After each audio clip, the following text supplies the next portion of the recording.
Was Facebook ever willing to share user data with the Chinese Communist Party? Yes, Senator. Meta built a physical pipeline connecting the United States and China. This would provide backdoor access to the Chinese Communist Party, allowing them to intercept the personal data and private messages of American citizens. 페이스북이 미국인 개인정보를 중국에 제공? Have you ever known Mark Zuckerberg to censor on behalf of China? I witnessed Meta work hand in glove with the Chinese Communist Party to construct and test custom-built censorship tools in secret. 중국 맞춤형 검열 도구 개발까지. We are engaged in a high-stakes AI right arms race against China. Meta started briefing the Chinese Communist Party as early as 2015. The explicit goal being to help China outcompete American companies. China is developing AI models for military use, relying on Meta's Llama model. AI를 비롯한 첨단 기술 패권을 두고 미국과 중국이 치열하게 맞붙는 가운데 페이스북, 즉 메타가 미국의 대표적인 적대국인 중국과 오히려 협력을 해왔다는 의혹으로 큰 논란이 되고 있습니다.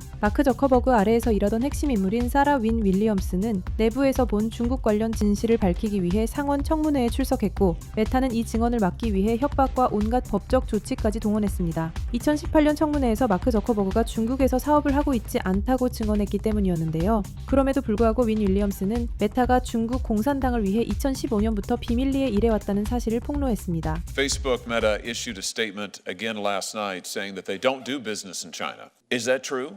That is not accurate, Chairman Hawley. Facebook has a $18.3 billion business in China. To give just one example, in 2014, it launched Oculus in China with a strategy of playing dumb, and Oculus has continued to grow as a significant part of their business. Facebook executives and employees cultivated relationships with members of the Chinese Communist Party? Absolutely, Senator. And this happened over a period of years? This happened over many years. And did members of the Facebook executive team or other employees at Facebook Meta ever brief members of the Chinese Communist Party? Yes, Senator, regularly. Exchanged information with them? Yes, Senator. 첫 번째 폭로, 메타가 직접 개발한 중국 공산당의 맞춤형 검열 도구를 통해 정치적으로도 협력하고 있다는 것이었습니다. You mentioned that Mark Zuckerberg has pledged himself as a free speech champion. I notice he talks a lot when he goes to the White House about free speech and how Facebook won't censor and Facebook will protect the rights of all. Have you ever known Mark Zuckerberg to censor on behalf of China? Yes, Chairman Hawley. Let's talk about a few specific instances. In 2017, the Chinese dissident Gua Wingyi suddenly had his Facebook profile shut down. Now, Facebook at first said that this was a temporary glitch. In fact, Facebook shut down this dissident's page. This dissident, as you pointed out a moment ago, was living on American soil at the time. Facebook shut down that page based on pressure from the Chinese Communist Party. Is that accurate? That's accurate. Let's just take a look here at the documents. So here we have evidence of high-level contacts between Chinese Communist Party officials and Facebook asking for this dissident's page to be taken down, Facebook acknowledging this pressure, saying we need to do something if we want to get the party's cooperation, the government's cooperation. What do they give us some context here, Ms. Wynne-Williams? What are they talking about doing here? When they say block all content that China wants, we, Facebook, do it for them. What are they talking about? They're talking about activating their censorship tools on behalf of the Chinese Communist Party. 즉 메타는 중국 정부를 위해 검열 장치를 만들어 실행시켰고, 실제로 미국에 거주하던 중국 공산당 체제 반대 인사의 페이스북 계정을 아예 닫아버린 적도 있다는 것입니다. 게다가 그 검열 시스템으로 홍콩과 대만 시민들까지 검열해왔다는 섬뜩한 증언도 나왔습니다. In the documents submitted to the subcommittee, Facebook appears to have been willing to provide data of users in Hong Kong to the Chinese government at a time when pro-democracy protesters were opposing Beijing's crackdown. Is that impression correct? So that impression is correct. One of the more surprising things is that as part of the censorship tool that was developed, there were virality counters. So anytime a piece of content got over 10,000 views, that would automatically trigger it being reviewed by what they called the chief editor.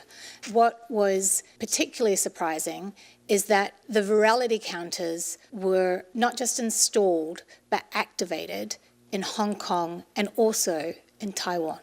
By 2018, Facebook built, it even turned on censorship and surveillance tools that it developed for Chinese security officials, correct? It developed, and those Chinese Communist Party officials tested the censorship tool and would give feedback and say, this needs to change, or we need this, or we need confidence that you can capture images and filter images we don't want seen it. And was the chief editor's geographic reach limited to mainland China, or did they plan to cover other locations? They plan to cover Hong Kong and Taiwan, is my understanding. So their surveillance operation was directed at Taiwan That's my understanding, Senator. and Hong Kong. That's my understanding. Was the editor-in-chief's or the chief editor's power limited to reviewing viral posts? Oh, no, it's extensive power. The chief editor would be able to turn off the entire service in specific regions, for example, Xinjiang, or would also be able to turn off or manage the service on significant anniversaries like the anniversary of Tiananmen Square. 두 번째 폭로는 메타가 중국 시장에 들어가기 위해서라면 자국민인 미국 시민들의 개인정보조차 거래의 일부로 삼을 수 있었다는 점이었습니다. What about user data, Ms. Wynne-Williams? Facebook has said publicly many times we would never compromise user data. It's a red line in the sand. Was Facebook ever willing to share user data with the Chinese Communist Party? Yes, Senator. Was Americans' user data ever compromised? Do they ever plan to compromise American user data in any way, do you know? One of the challenges with the servicing a market as big as China was the internet infrastructure that would underpin that. And it was through that internet infrastructure that they would gain access to potentially American citizens' data. So I mentioned the cable that they joined between the US and China, and that would be very helpful in servicing this market. But it would still mean that the service would be slow. So they contemplated using POP servers. And POP servers is a technical data server that brings the data closer to the end user. The challenge with POP servers is that you can't segregate data. It would have American data, it would have Chinese user data, and it would be on Chinese soil. So I want to just be clear about this. Here in this document, Facebook is talking about making Chinese user data available to the Chinese government because they're going to store that data in China. Is that correct? Correct. But when you store that data in China, Americans who exchange messages or other information with Chinese Facebook users, that would mean the Chinese government could get access to the American data as well. Is that correct? Through the POP servers, potentially, yes. And Facebook was willing to take that risk. Yes, there was a lot of discussion about this, and ultimately, yes. 게다가 그 미국인들의 개인정보가 페이스북이나 인스타그램 같은 메타의 앱에서만 수집되는 게 아니라 핸드폰 전체에 담겨있는 정보도 포함할 수 있었습니다. Facebook or Meta, Instagram, they were in essence tracking her activity online. Absolutely. That was taken as a signal and then shared Right. with advertisers. So they didn't stay given specifically to their app. They traveled. Absolutely, sir. Okay. We've talked about China. I wanted to see if you could elaborate on the type data that would be found on Facebook servers located in China and the broader implications of allowing the CCP to have access to that data. It is unfathomable. It's very, very hard to wrap your mind around the amount of data that this company has on each person who logs on to its service. You know, private messages, but so much data. And all of that would channel through a POP server. So then it is not just limited. The data Facebook holds or Meta holds is not just limited to the Meta applications. Not at all, Senator. So basically, Meta has the ability to build what I call a virtual you of an individual, where they go, the transactions they have, the different apps that they rotate from one to another. Is that accurate? Absolutely, Senator. 또한 미국인 정보 유출의 위험을 몰랐던 게 아니라 알면서도 개의치 않고 중국 진출을 직접 추진했던 장본인은 바로 마크 저커버그 본인이었습니다. In order to operate in China,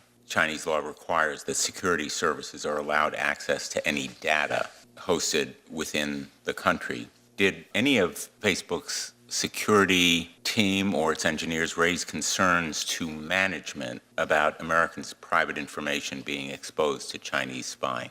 Yes, Senator, they did. The engineer was saying that they were not comfortable with the way the China project was structured that would allow the Chinese Communist Party to potentially access American citizens' data. And Mark Zuckerberg was knowledgeable about the planning.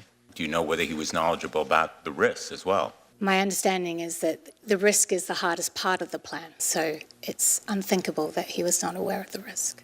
Nothing happened here without his approval and knowledge. This was a project unlike any other project I worked on during my time at Meta in that it was so centrally led by Mark Zuckerberg and he was so personally invested in this project. He learnt Mandarin. He traveled to China more than any other country. He had weekly Mandarin sessions with employees. It's hard to overstate how different this project was to any other project I experienced in my many years at the company. So there would be no credibility to his denying that he knew about the risks, he knew about the concerns raised by his engineers and his China team, and he was intimately involved in not only the planning and the engineering, but also in taking those risks. Senator, he was traveling to Beijing. 세 번째 폭로는 메타가 중국에게 중국이 미국을 이기게 도와주겠다는 약속까지 하며 기술을 이전해 왔다는 사실입니다. 그리고 그 기술의 중심에는 AI가 있었습니다. Is Meta currently providing the Chinese government with access to artificial intelligence technology? So it's been well reported that Chinese researchers have used the Llama model both for AI weapons and also that Llama is part of what powers DeepSeek. You point out in your testimony today. You wrote, Meta started briefing the Communist Party as early as 2015, the explicit goal being to help China outcompete American companies. Could you elaborate on that? Part of the value proposition that they could provide the Chinese Communist Party was their expertise in helping Chinese officials. So they explicitly, and I would be happy to provide you with the documentation, called out US firms. They said, we can help you, China, not have to rely on firms like Cisco or IBM because we can help you with the technical expertise. So they were offering things like how to build more efficient data centers, or how to ensure that engineers could better understand technology like photo tagging. 그런데 메타가 중국의 AI 개발을 도운 데에는 중국 정부의 환심을 사려는 것뿐만 아니라 숨겨진 계산이 있었습니다. Why would Facebook want to help China with artificial intelligence? I mean, what's the strategy there, do you think? So I think it links to this value proposition.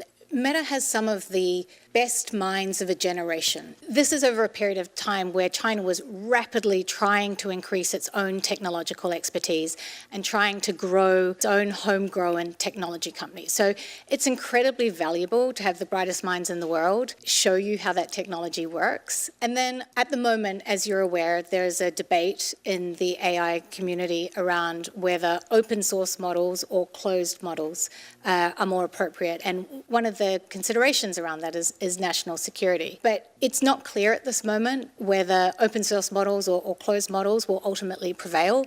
And there's a lot of money on the line. In some ways, you could say it's helpful if you want open source to prevail to have a strong threat from a Chinese model so that you can say it's really important that America wins this and we are the American open source option. And I think you can see the way that strategically plays out. So what you're saying is Facebook's AI model, Llama, I think it's called, that's an open source model, is that right? Correct. So that's an open source model. Many of the other American competitors, Sam Altman's company, for example, OpenAI, is closed sourced. So Facebook has a fundamentally different take, an open source model. They're briefing the Chinese government, including CCP officials, on this model, on their information. And then we get the revelation of DeepSeek just a few months ago, China's sort of breakthrough on AI. Do you think that Llama had something to do with DeepSeek? Do you think that information sharing helped lead to DeepSeek? I think it's been widely reported that the DeepSeek model is in part based on Llama. And so just playing this out, if China's DeepSeek model, another open source model, I think, right, becomes the chief competitor to these other models in the United States, what you're saying is that it stands to reason that in a way Facebook would benefit from that because you've got this threat in DeepSeek. Facebook is the only other really major American open source model out there. The others aren't built on that platform. So, Facebook's, their profile is raised, the significance of their model is raised, and maybe they become more important than ever. I mean, does that stand to reason? I think it's a winner-takes-all situation, and I think that would set up Meta in a very strong position. 메타는 자유가 보장된 곳에서 크게 성장했지만 결국 그 성장 때문에 미국에 위협이 될 수도 있는 일조차 서슴지 않은 것으로 보입니다. 그렇다면 우리 한국인들의 정보도 과연 안전할까요? 여러분의 생각을 댓글로 남겨주시고 구독, 좋아요, 알림 설정까지 해주시면 큰 힘이 됩니다.